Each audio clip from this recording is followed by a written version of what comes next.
तो हाय बच्चों, तो इस वीडियो में हम लोग बात करने वाले हैं आईसीएसई क्लास 10 हिंदी के बारे में। यहाँ पे हम देखेंगे एग्जाम का पेपर पैटर्न और साथ में हम इस बारे में बात करेंगे दैट हमारे एग्जाम में इस बार कौन कौन सी स्टोरीज और पोएम्स आ सकती हैं। लास्ट ईयर में मैंने ये किया था, 99.99% स्ट्रैटेजी मैंने लगाई थी और यहाँ पे बच्चों की हेल्प भी की थी कि कौन कौन सी स्टोरीज आने के चांसेस हैं और वो आई भी थी लास्ट ईयर के पेपर में, काफी बच्चों की इससे हेल्प हुई थी। तो इस बार भी हम वही सेम चीज करने वाले हैं, इस बार भी तुम बच्चों की हेल्प करने वाले हैं और यहाँ पे हम देखेंगे कौन कौन सी स्टोरीज और पोएम्स हमें तैयार करनी चाहिए जिनके आने के बहुत ज्यादा चांसेस हैं पेपर में। तो ये वाली स्ट्रैटेजी हम लोगों ने लास्ट ईयर लगाई थी और ये काम आई थी वहां पे, एंड आई होप इस बार भी ये स्ट्रैटेजी तुम लोग के काम आए। तो चलो अभी स्टार्ट करते हैं वीडियो को। सबसे पहले यहाँ पे हम बात करते हैं अबाउट पेपर पैटर्न। सो यहाँ पे हमारा जो हिंदी 2025 एग्जाम का पेपर पैटर्न होगा वो लास्ट ईयर के पेपर पैटर्न जैसे ही होगा, इस बार कुछ चेंज नहीं है।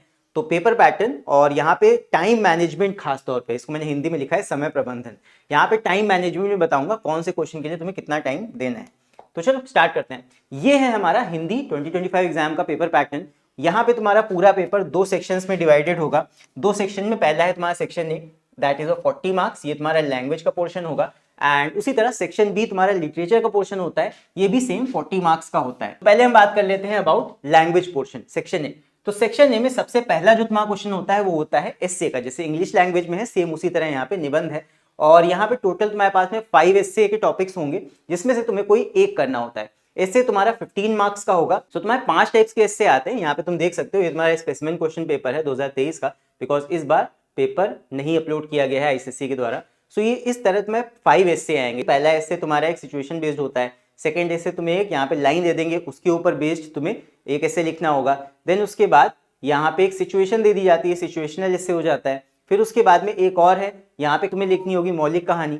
देन उसके बाद एक तुम्हारा पिक्चर बेस्ड कॉम्पोजिशन होता है, पिक्चर बेस्ड एस्से तुम्हें लिखना होता है। सो यहाँ पे 5 में से कोई एक एस्से तुम्हें करना होगा। कोशिश करना एटलीस्ट 2 से 2.5 पेजेस का एस्से लिख देना मिनिमम।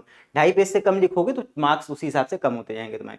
सो ये वाला पोर्शन तुम्हें कवर कर लेना है आधे घंटे के अंदर। कोशिश करना आधे घंटे से 40 मिनट, 40 मिनट ज्यादा मैं बता रहा हूँ, आधे घंटे में तुम्हें एस्से अपना खत्म कर लेना है। बिकॉज 15 मार्क्स के लिए हाफ एन आवर से ज्यादा टाइम लगाना, मुझे नहीं लगता इससे ज्यादा तुम्हें यहाँ पे टाइम लगाना चाहिए। अब इसके बाद आते हैं लेटर पे। लेटर तुम्हारे दो यहाँ पे आएंगे, एक आएगा अनौपचारिक पत्र, एक आएगा औपचारिक पत्र। करना तुमको एक होगा। यहाँ पे लेटर के मार्क्स तुम्हारे हैं 7 मार्क्स।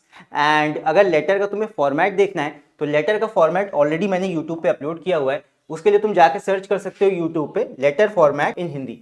तो लेटर फॉर्मेट इन हिंदी जैसे ही सर्च करोगे तुम्हें टॉप पे ही 2-3 वीडियो में ये वाला वीडियो मिल जाएगा जिसे तुम जाके देख सकते हो। इस वीडियो में मैंने पीडीएफ भी अटैच किया हुआ है डिस्क्रिप्शन में, वहां जाके तुम लेटर फॉर्मेट का पीडीएफ भी डाउनलोड कर सकते हो। बात करते हैं आगे के पैटर्न की। सो इसके बाद लेटर के बाद अगला हमारा जो क्वेश्चन है वो है गद्यांश। गद्यांश मतलब अनसीन पैसेज। वहां पे एक पैसेज होगा जो कि तुम्हें रीडिंग टाइम में ही पढ़ना है। ध्यान रखना भाई इस बात का, ये जो गद्यांश होगा इसको तुम रीडिंग टाइम में पढ़ सकते हो, इसको तुम्हें एग्जाम टाइम में टाइम वेस्ट नहीं करना है पढ़ने के लिए। रीडिंग टाइम में ये गद्यांश पहले से पढ़ लेना। इसके ऊपर बेस्ड तुम्हारे 5 क्वेश्चंस होंगे 2-2 मार्क्स के, एंड टोटल गद्यांश में से तुम्हें 10 मार्क्स मिलेंगे। पढ़ लोगे अच्छे से, इसका आंसर हिंदी में आराम से तुम लिख सकते हो। फिर इसके बाद आते हैं ग्रामर पोर्शन पे। सो क्वेश्चन नंबर 4 तुम्हारा एमसीक्यू बेस्ड होता है, इसमें शब्द विलोम होते हैं, यहाँ पे पर्यायवाची शब्द पूछे जाते हैं। इस तरह के क्वेश्चन तुम्हारे यहाँ पे 8 होंगे, 8 एमसीक्यू फॉर्म में यहाँ पे क्वेश्चन ग्रामर के आते हैं। सो ये तुम्हारा कवर हो गया पूरा का पूरा लैंग्वेज पोर्शन। अब लैंग्वेज के पोर्शन के बाद अब हम बात कर लेते हैं लिटरेचर के पोर्शन की। सो लिटरेचर का पोर्शन सेक्शन बी में है। इसी में बच्चों को थोड़ा सा कंफ्यूजन होता है, इसको मैं क्लियर कर देता हूँ। सेक्शन बी लिटरेचर पार्ट तुम्हारा 40 मार्क्स का है। यहाँ पे अगर तुम सैंपल पेपर में भी देखोगे तो जैसे लिटरेचर के पोर्शन पे हम आते हैं, यहाँ पे लिखा है you must answer at least 1 question from each of the 2 books you have studied and any 2 other question. अब इसका मतलब जरा समझो कि तुम्हें यहाँ पे सिर्फ 2 किताबों के क्वेश्चंस करने हैं। ये क्वेश्चन पेपर में मेंशन्ड होगा। टोटल तुमको 4 करने हैं, अटेम्प्ट 4, ये टोटल तुमको 4 सवाल करने हैं, लेकिन किसी भी 2 किताबों के, ओनली 2 बुक्स के क्वेश्चन तुम्हें यहाँ पे करने हैं। तो इसका क्या मतलब हुआ, इसी में कंफ्यूजन बच्चों को होता है, एंड यही मैं क्लियर करने वाला हूँ यहाँ पे। तो बेसिकली इसका मतलब बस ये है कि यहाँ पे तुम्हें इन 4 किताबों में से कोई से 2 क्वेश्चन करने हैं। तो बेसिकली यहाँ पे बच्चों को कंफ्यूजन ये होता है कि दैट यहाँ पे तुम्हारे पास में अगर 2 किताबें होंगी, एकांकी संचय और यहाँ पे साहित्य सागर। तो साहित्य सागर एक्चुअली ये एक किताब नहीं होती है। इसके अंदर अगर तुम देखोगे यहाँ पे जहाँ से पोएम्स स्टार्ट होती हैं, तो यहाँ पे ये लिखा है बुक 2। अगर इसको तुम ध्यान से देखोगे तो यहाँ पे लिखा हुआ है बुक 2, शायद दिख नहीं रहा होगा, इसका मैं इमेज क्लिक करके लगा दूंगा यहाँ वीडियो में। तो ये बुक 2 स्टार्ट हो जाती है। ये 2 बुक्स हैं, जो साहित्य सागर है तुम्हारी, ये 2 बुक्स हैं, एक किताब नहीं है। ये साहित्य सागर बेसिकली तुम्हारी 2 किताबें हैं। तो साहित्य सागर में एक तुम्हारी शॉर्ट स्टोरीज हो गई, ये एक किताब हो गई, एक बुक हो गई। एंड साहित्य सागर की जो पोएम्स है वो दूसरी बुक है, सेकेंड बुक है। तो ये दोनों अलग अलग बुक्स काउंट की जाएंगी। ऐसा नहीं है कि एक ही किताब में है तो तुम इन दोनों के क्वेश्चंस एक साथ कर लो, सोचो एक ही किताब के तुमने क्वेश्चंस किए हैं, ऐसा नहीं होता। ये साहित्य सागर की शॉर्ट स्टोरीज अलग एक बुक मानी जाएगी, साहित्य सागर की पोएम्स ये अलग बुक मानी जाएगी, राइट। फिर इसके बाद एक नॉवेल भी किसी किसी स्कूल में पढ़ाई जाती है, नया रास्ता। एंड एकांकी संचय, ये जो सेकेंड बुक है मेरे पास, ये एकांकी संचय, इसमें कई सारी एकांकियां हैं, तो ये एक अलग बुक है। अब यहाँ पे कई स्कूल्स में अलग अलग कॉम्बिनेशन पढ़ाया जाता है। कहीं कहीं पे तुम्हारा साहित्य सागर की शॉर्ट स्टोरीज और पोएम्स दोनों पढ़ा देते हैं, साथ में एकांकी भी पढ़ा देते हैं, तीन तीन किताबें वहां चलती हैं। कहीं कहीं पे साहित्य सागर की शॉर्ट स्टोरीज और एकांकी संचय ये दोनों चलते हैं, कहीं कहीं पे पोएम्स और एकांकी संचय, कहीं कहीं पे यही दोनों पढ़ा देते हैं। तो डिफरेंट कॉम्बिनेशंस होते हैं अलग अलग स्कूल्स में। तुम्हारे स्कूल में कौन सी यहाँ पे बुक्स पढ़ाई जा रही हैं ये तुम अपने हिसाब से देख लो, बट मैं यहाँ पे तुम्हें बेस्ट कॉम्बिनेशन बताने वाला हूँ जो यहाँ पे मेरे हिसाब से सबसे ज्यादा बेटर है तुम्हारे लिए। वो है साहित्य सागर की शॉर्ट स्टोरीज, एक ये देख सकते हो तुम। पोएम्स कंपेरेटिवली थोड़ा टफ होती हैं बिकॉज उसमें तुम्हें मतलब देखना पड़ता है। भाई शॉर्ट स्टोरीज में क्या है, तुमने कहानी पढ़ी, तुम्हें मतलब समझ में आ गया, तुमने आंसर लिख लिया आराम से। लेकिन जो पोएम्स होती हैं वहां पे तुम्हें सेकंड मीनिंग भी होता है लाइंस का, तो ये थोड़ा सा कंपेरेटिवली टफ होती है, इसलिए मैं इसको यहाँ पे बेस्ट कॉम्बिनेशंस में काउंट नहीं करूंगा। अगला जो यहाँ पे आता है वो है एकांकी संचय। देखो एकांकी संचय में कई सारी एकांकियां हैं, 6 एकांकियां तुम्हारी हैं, 6 में से कोई 3 पिछले साल आई होंगी एंड वो 3 इस बार नहीं आएंगी, तो ये तुम्हारे लिए ईजी है। और वहीं पे हम बात करें नॉवेल की, तो नॉवेल तो पूरी पूरी एक है। अब उसमें तुम देख नहीं सकते हो किस कौन से पार्ट से हम पढ़ें, कौन से पार्ट से ना पढ़ें। It's like a whole story, एक स्टोरी होती है पूरी पूरी। तो इसको मैं सजेस्ट नहीं करूंगा। यहाँ पे बेस्ट कॉम्बिनेशन तुम्हारा हो जाता है साहित्य सागर, ये साहित्य होगा, इस टीवी यहाँ मिसिंग है, तो साहित्य सागर की शॉर्ट स्टोरीज और एकांकी संचय ये तुम्हारा बेस्ट कॉम्बिनेशन में कहूंगा। ये दोनों बुक्स तुम चूज कर सकते हो मेरे हिसाब से। और बाकी अगर तुमने इन दोनों में से कोई एक नहीं पढ़ी है तो जो तुम्हारे स्कूल में पढ़ाई गई है तुम उन चीजों को देख सकते हो। अब यहाँ पे बात कर लेते हैं कि इनमें से कौन सी शॉर्ट स्टोरीज, कौन सी पोएम्स आने की इस बार सबसे ज्यादा चांसेस हैं। ये वो पार्ट है वीडियो का जिसके लिए तुम इस वीडियो में आए हो। तो यहाँ पे मैंने देखो कुछ एनालिसिस करके रखा है कि कौन कौन सी शॉर्ट स्टोरी किस किस ईयर में पूछी गई है।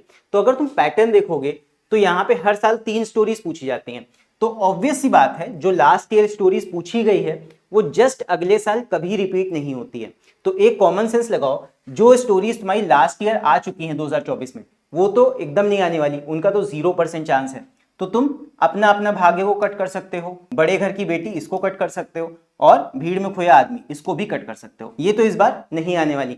अब इसके बाद जो 2023 में भी आ चुकी हैं उनका भी कंपैरेटिवली कम चांस हो जाता है। क्यों? इतनी जल्दी रिपीट नहीं होती हैं स्टोरीज की, जस्ट एक साल पहले आई थी फिर से आ गई, इतनी जल्दी नहीं आती हैं। तो कंपैरेटिवली मैं कहूंगा नेताजी का चश्मा इसको भी तुम हटा सकते हो, ठीक है, और संदेह इसको भी तुम रिमूव कर सकते हो अपने बेस्ट कलेक्शन में से। ऐसा नहीं है कि आने का चांस ही नहीं है, मैं पहले क्लियर कर देता हूँ। यहाँ पे जो मैं पॉइंट बता रहा हूँ वो 99.99% वर्क करेगा, ठीक है। हो सकता है, बहुत रेयर चांस है, बहुत लाखों में एक चांस है कि हो सकता है रिपीट कर दें, ऐसा नहीं है कि नहीं ही हो सकता है, लेकिन 99.99% एक कॉमन चांस है कि ये नहीं आएंगी पेपर में। अगला यहाँ पे जो 2023 में आई थी भेड़े और भेड़िए, ये भी नहीं आने के चांस है। अब देख लेते हैं कौन कौन सी स्टोरीज के आने के चांस है, उन पे मैं ग्रीन मार्क लगाऊंगा। तो यहाँ पे जितनी स्टोरीज में बच जाती हैं उनके आने के मेजॉरिटी चांस है। कौन सी? बात अठन्नी की आने के फुल चांस हैं इस बार, काकी ये आने के फुल चांस हैं, महायज्ञ का पुरस्कार इसके आने के बहुत चांस हैं, और दो कलाकार इसके भी आने के बहुत ज्यादा चांस हैं। तो ये जितने स्टोरीज पे भी मैंने ग्रीन टिक लगाया है इनके आने के बहुत ज्यादा चांस हैं। तो देखो तुम्हें टोटल 4 यहाँ पे लेसन्स करने हैं, एक कोई सी तुम दूसरी चीज कर सकते हो और बाकी इन 4 स्टोरीज में से कोई सी 2 तो तुम्हें फंसी जाएंगी, ऑब्वियस सी बात है। तो अब इसके बाद हम बात कर लेते हैं एकांकी संचय की। एकांकी संचय कलेक्शन ऑफ 1 एक्ट प्लेस। अब इसमें देखो यहाँ पे टोटल तुम्हारे पास में 6 एकांकियां हैं एकांकी संचय में, तो 6 में से सीधा सीधा हिसाब है, ये सबसे ईजी है इसमें निकालना।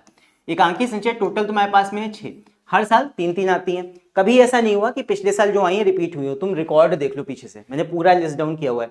कभी ऐसा नहीं हुआ आज तक कि जो एकांकी पहले आ चुकी हो पिछले साल वही रिपीट हुई हो, हर बार अलग आती है।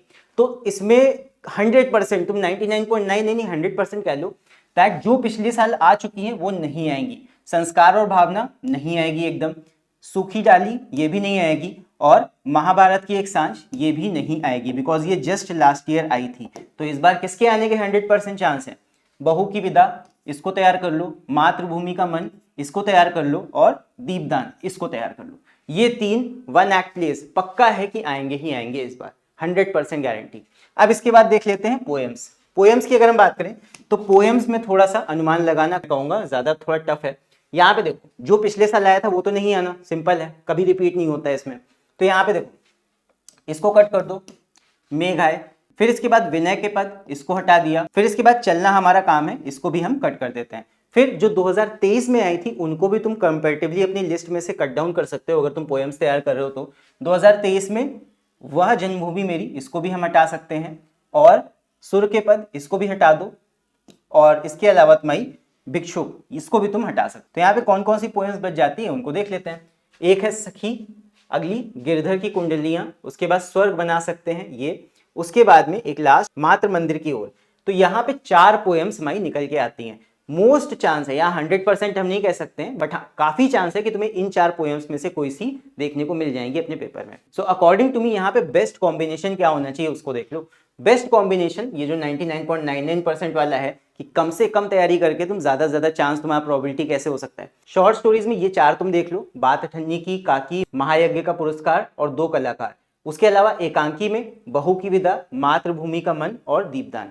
ये 4 और 3 7 लेसन्स तुम देख लो, तुम्हारा 99.99% चांस है कि इसमें से तुम 4 अटेम्प्ट कर लोगे। ठीक है, 7 में से तुम्हारी 4 कहीं ना कहीं निकल आएंगी। तो ये है। अब इसका मतलब ये नहीं कि साल भर तुमने कुछ अगर पढ़ा है तो वो एकदम भूल जाओ, मैं ये नहीं कहूंगा सिर्फ यही पढ़ के जाओ, बट हाँ अगर तुम लास्ट मोमेंट में पढ़ना चाह रहे हो, एकदम फुल कंसंट्रेशन से कोई स्टोरीज पे ध्यान देना चाह रहे हो, तो वो यही स्टोरीज और एकांकी होने वाली है। और यहाँ पे स्पेलिंग देख लेना, ये पुरस्कार होगा, स्पेलिंग थोड़ा सा यहाँ मिस्टेक हो गया। सो आई होप जितनी चीजें मैंने यहाँ पे तुम लोग को बताई हैं वो सारी तुमको अच्छे से समझ में आई होंगी। सो मेरी तरफ से all the very best for the Hindi exam. और यहाँ पे अगर तुम्हारे मन में कोई भी डाउट है, कोई भी दिक्कत है, तो बेशक नीचे कमेंट्स में लिख के पूछ सकते हो। और लास्ट ईयर मैंने कई हिंदी के लेसन्स के वीडियोस ऑलरेडी अपने चैनल पे अपलोड किए हुए हैं, तो उनका लिंक मैं तुम्हें नीचे डिस्क्रिप्शन में प्रोवाइड कर दूंगा, उन्हें भी जाके तुम चेकआउट कर सकते हो। सो फिलहाल के लिए भी इस वीडियो में इतना ही, एंड मेरी तरफ से सभी बच्चों को all the very best for Hindi exam. And हाँ, ग्रामर पोर्शन के लिए अभी मैं एक और वीडियो या फिर लाइव स्ट्रीम करूंगा, तो उसके लिए चैनल पे जरूर से बने रहना। चैनल पे नए हो तो चैनल को सब्सक्राइब भी करना, और वीडियो को अगर लाइक नहीं किया है तो वीडियो को लाइक कर देना। मिलते हैं अगले वीडियो में, ऑल द वेरी बेस्ट।